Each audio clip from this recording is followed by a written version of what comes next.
Today we're going to demonstrate the Ruffler foot, which is really a marvelous foot for gathering. So there is number one gives you one gathering on your fabric, and then when you move it to 6 it gives you quite a pleated one, and then 12 as well, a pleated one, and if you go to the last number, that gives you straight stitch. So you don't have to take your ruffler off if you just want to do straight stitch quickly. There's also a very nice guide there that determined how deep you put your pleats in. The same with your gathering. You can have narrow gathers or deep gathers. So today I'm going to show you how to do that. What is very nice, you drop your feed dog to put this on because it's quite a bulky foot.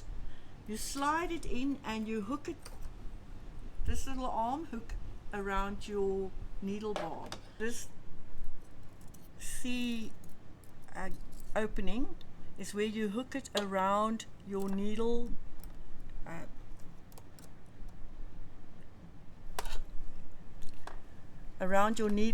bar. So I go in, I hook it around my needle bar, and I put it into my shank here at the back and fasten it. So you just do that, as easy as that. So to do the different pleating, 1 is gathers, number 2 you just lift it, 6 is your pleats, 12 is 12 stitches in between to do a kick in, and then your last one is just for straight. So you don't have to take your ruffler off to sew straight if you just want to do a little bit of straight stitching. So let's just repeat it again. This little bar, number 1 is your gathering stitch, number 6 gives you 6 little stitches and kick in a pleat, number 12 gives you 12 stitches and kick in a pleat, and 0 just do straight stitch. So now we're going to show you how this foot operates, and if you were always very scared to use it, it's actually a lovely foot to use.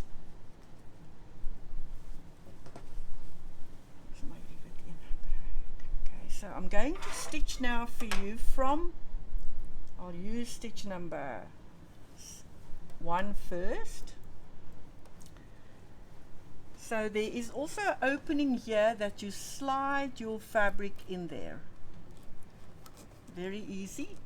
And you can, if you want a frilly at the top, you slide it up to there.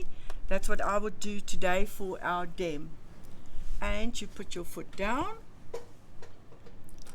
So just check that your length, I'm going to make my length like 3.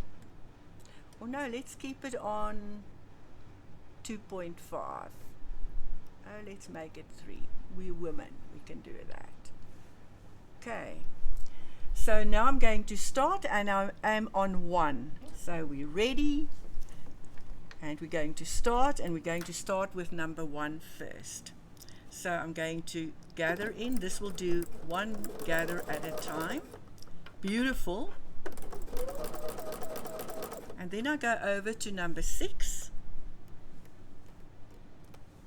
And now it will do 6 stitches and kick in. 6 stitches, kick in. So that is as is out of your package. So I'm going to ask it to do for me a deeper one. So that's that little angle there that you can adjust. And it kicks that in. So then we decide we want to do number 12. So now it will stitch 12 stitches, kick, 12 stitches, kick, and 12 stitches.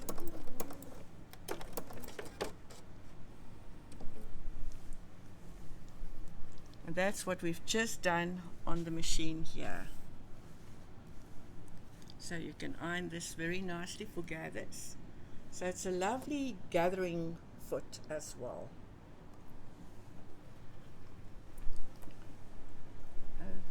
Okay. Okay, then you want to have lovely gathers in the center of your frill.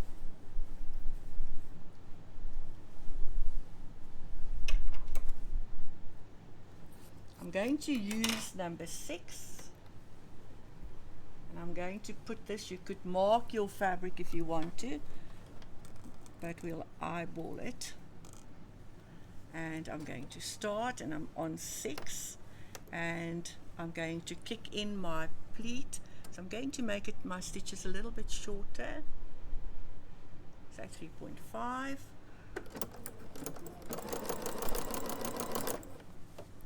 So you must just guide it here at the back, because this is quite soft fabric, to do a very nice pleating for the inside.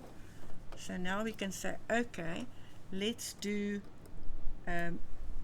more softer pleat. So I'm turning that out.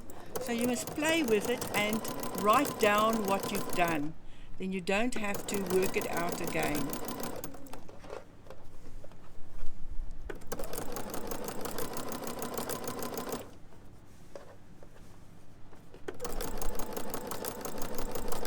So this gives me a very soft pleat for my blouse or my cushion.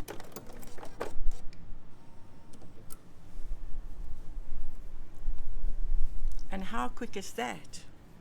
And beautiful, you can iron it and put it on front of your blouse or on the edge of a cushion to have a frill like that. And you've done it so quickly. Then we want to sew this onto a piece of fabric. Everybody asks, can we do a folded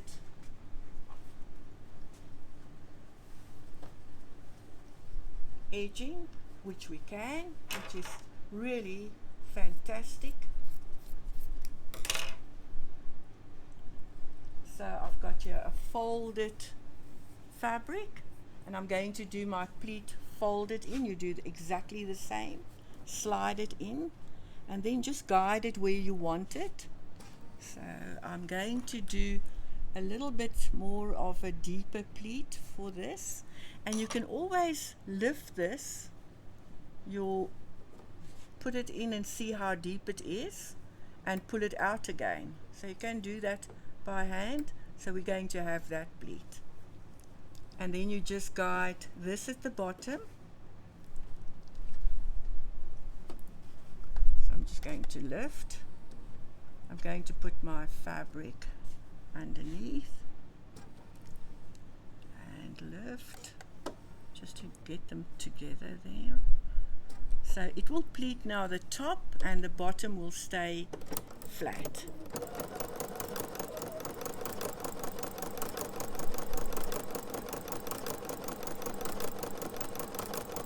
So that's a double folded fabric, and if you want to use it somewhere else that you're going to do it in between 2 layers, you can just carry on,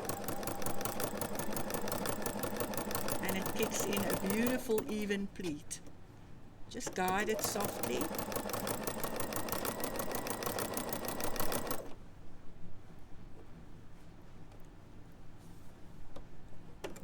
So I can just carry on, because I can use this between 2 layers of fabric, but I can do that also in one go as well. So that you must come for our club class, and we'll show you how to do that. So all we need is a bit of ironing. So there's my pleat, so being double, and I haven't ironed this so flat to show you exactly what you get. So then you will just turn this over, and look how beautiful that is. In one go, you didn't have to measure, mark it, or use any pins. So you just carry on.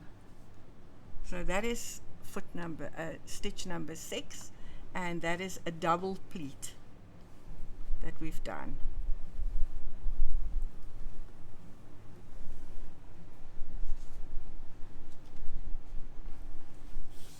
then the different types of fabrics, they really do work differently.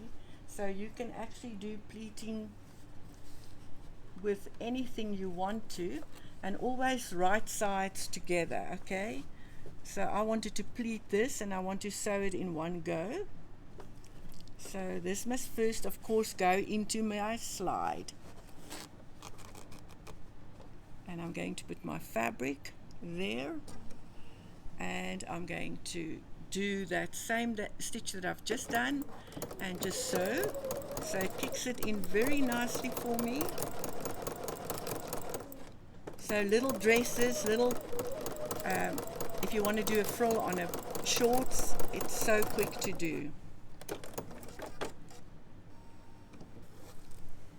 And there you are, pleated, beautiful, in one go. So you're just going to put it under the iron and do the pleats more flat.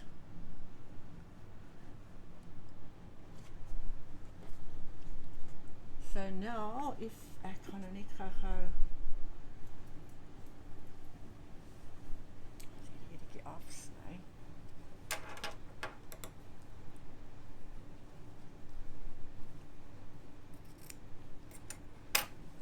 So I want to sew this together here, so I'm going to put it there.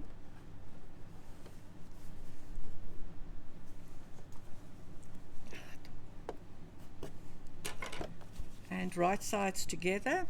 On top I make a sandwich on top there. So we quickly want to sew this.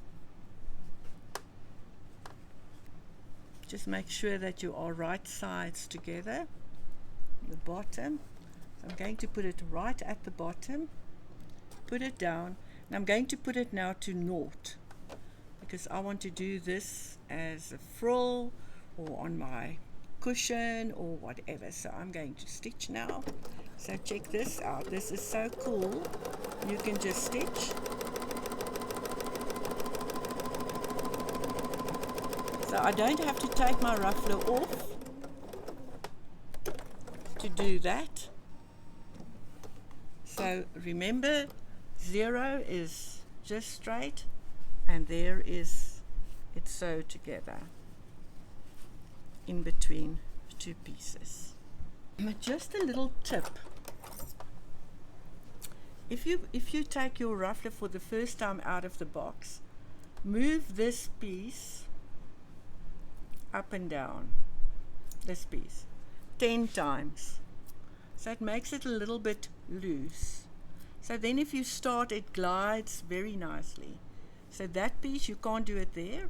You just move it up and down, and to be quite, make sure that you've done it nicely, do foot stitch 1, and all I do, I move that forward.